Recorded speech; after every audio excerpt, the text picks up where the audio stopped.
पिछली कड़ी में हमने चर्चा की थी कि ईस्वी 997 में गजनी के तुर्की सरदार सुबुक्तगीन की मृत्यु हो गई, जिसने भारत पर हमला करके भारत में इस्लाम के प्रवेश के रास्ते फिर से खोल दिए थे।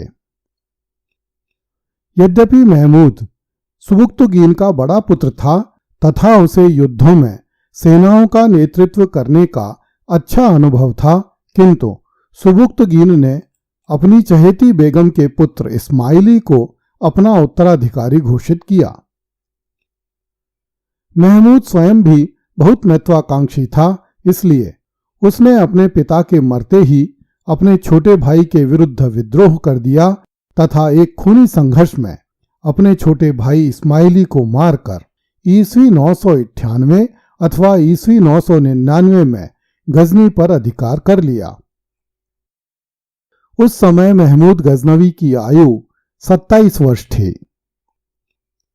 महमूद का पिता सुबुक्तगीन गजनी का स्वतंत्र शासक नहीं था। वह एक तुर्की सरदार अलप्तगीन का तुर्की गुलाम था। अलप्तगीन ने अपनी खूबसूरत बेटी का विवाह सुबुक्तगीन से किया था, जिसकी कोख से सुबुक्तगीन के छोटे बेटे इस्माइली का जन्म हुआ था। सुबुक्तगीन का स्वामी अलप्तगीन भी स्वतंत्र शासक नहीं था।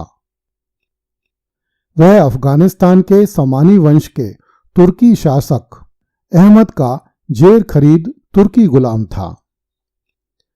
इस प्रकार सुबुक्तगीन गुलामों का भी गुलाम था, किंतु सुबुक्तगीन के पुत्र महमूद ने अफगानिस्तान के समानी शासक से बिल्कुल नाता तोड़कर गजनी में अपने स्वतंत्र राज्य की स्थापना की तथा खलीफा के पास अपने संदेशवाहक भिजवाकर उससे अनुरोध किया कि वह महमूद गजनवी को सुल्तान घोषित करे।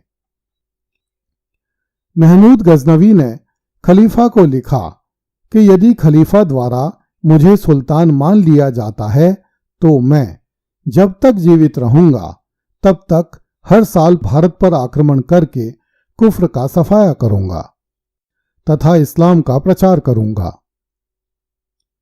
भारत से जो भी संपदा मिलेगी उसे खलीफा के पास भिजवा दूंगा।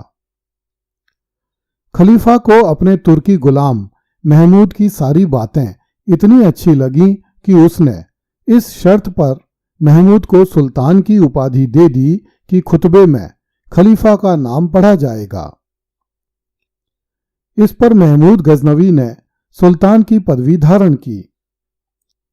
ऐसा करने वाला वह गजनी का पहला मुस्लिम शासक था। महमूद के दरबारी अरबी लेखक उतबी के अनुसार महमूद गजनवी ने ऑटोमन शासकों की भांति पृथ्वी पर ईश्वर की प्रतिच्छाया की उपाधि धारण की। मध्य एशिया के इतिहास में सामान्यतः महमूद का वंश गजनवी वंश कहलाता है, किंतु कुछ इतिहासकारों ने लिखा है कि बगदाद के खलीफा अल कादिर बिल्लाह ने महमूद गजनवी को सुल्तान के रूप में मान्यता दी एवं यामीन उद दौला अर्थात साम्राज्य का दाहिना हाथ और अमीन उल मिल्लत अर्थात मुसलमानों का संरक्षक जैसी उपाधियां भी प्रदान की।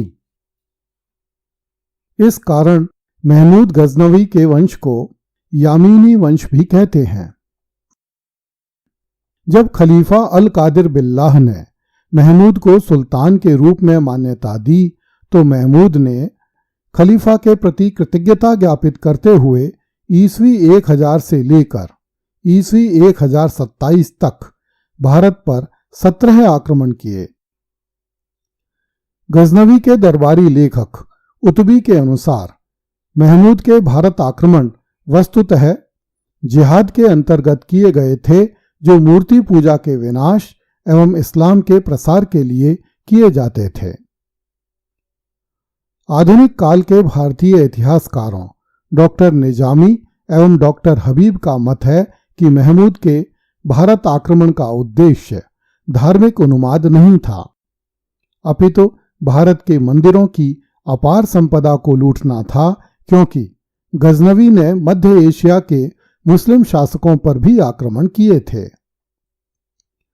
कुछ वामपंथी भारतीय इतिहासकारों ने लिखा है कि गजनवी भारत के हिंदू धर्म पर आक्रमण नहीं करना चाहता था, अपितु वह तो हिंदू शासक जयपाल और आनंदपाल को दबाना चाहता था, क्योंकि वे गजनी राज्य की सीमाओं को खतरा उत्पन्न करते रहते थे।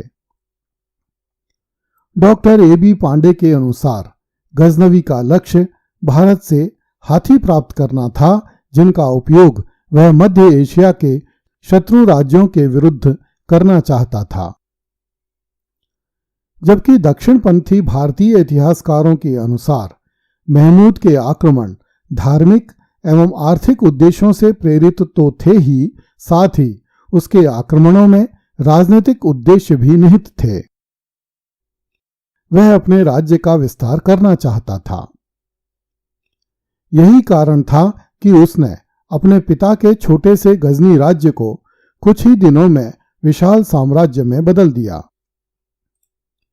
विभिन्न इतिहासकार भले ही कुछ भी तर्क दें, किंतु सच्चाई यह है कि महमूद के भारत आक्रमणों तथा उसके परिणामों से स्पष्ट होता है कि उसके दो बड़े उद्देश्य थे।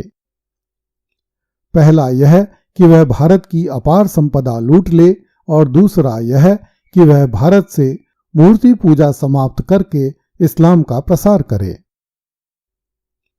अपने समस्त 17 भारत आक्रमणों में महमूद ने यही दो कार्य किए।